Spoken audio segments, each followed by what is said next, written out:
Hi, I'm Joe Polizzi, and this is the Content Inc. podcast. 5 minutes every Monday for content creators who desire to be content entrepreneurs.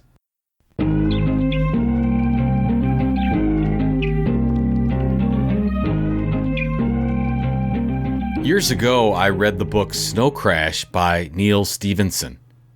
Snow Crash is all the rage now, especially since it was this book that first presented something called the metaverse.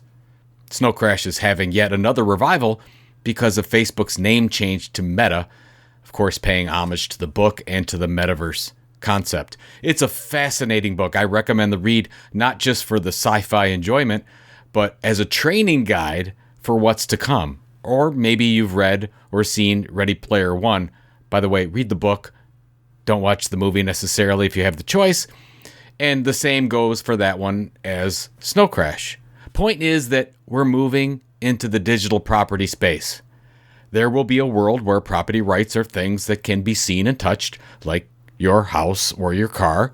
And there will be a world where we own digital property. This goes for digital money like Bitcoin and Ethereum. And now we're seeing a whole new world of digital property made possible with NFTs.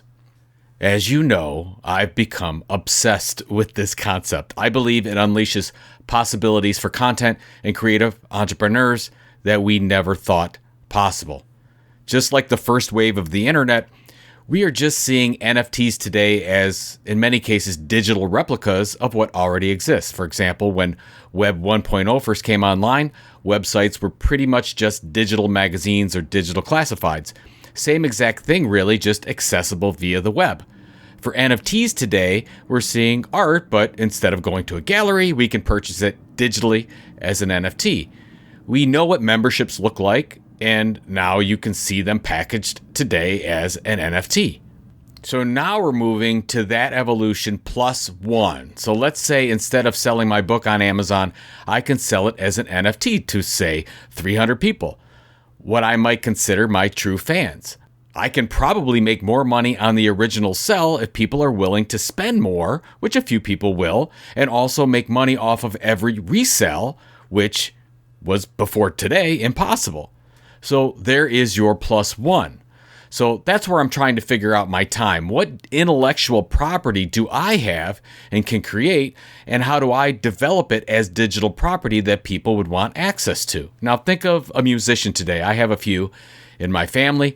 They make their living by doing in-person gigs or recording for people, and there are so many organizations in the middle that take their cut. Musicians almost never directly receive compensation from fans. They usually get what's left over, and that's been the model for decades.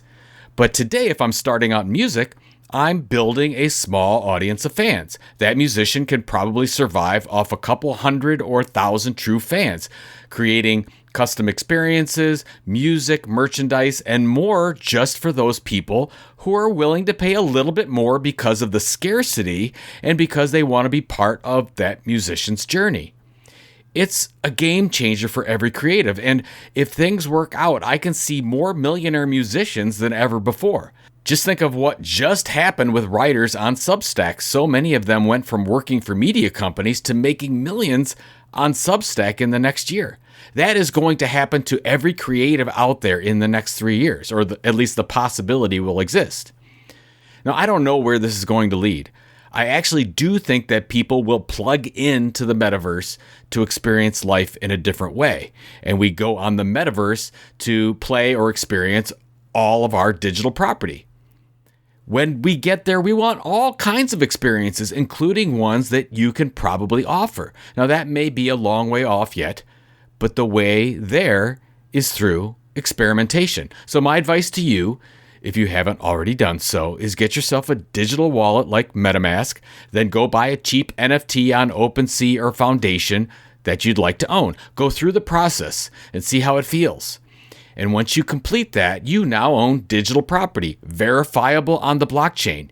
Your digital address says you own it. I would just go down the rabbit hole with this thing. Start teaching yourself, start educating yourself, follow certain people on Twitter, start listening to these kinds of podcasts, because we are in the middle of a revolution and most people seriously don't know it's happening. Good luck.